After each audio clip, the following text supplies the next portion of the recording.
রাধে রাধে বন্ধুরা, শুভ সকাল সবাইকে। আমাদের গরু দোয়ানো আজকে হয়ে গেছে 5:30টার মধ্যে। দাদুর এখন সবাই চা খেলো। বাইরে আজকে খুব কুয়াশা পড়েছে, সবাই তো দেখতেই পাচ্ছ।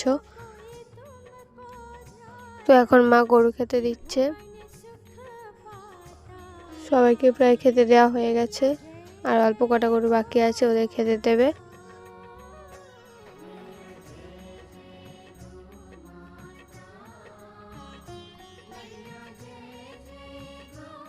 তো এই যে মা এখন গরুদের বসিয়ে দিচ্ছে, দেওয়া শেষ হয়ে গেলে এখন গোয়াল পরিষ্কার করছে মা।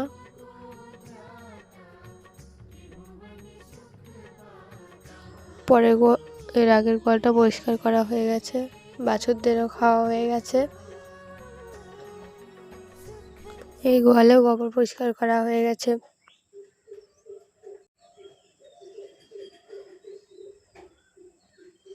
বাইরে কি কুয়াশা সাদা সাদা হয়ে গেছে, ওতে কিছু দেখাই যাচ্ছে না। তো আজকের ব্লগটা এখানেই শেষ করছি।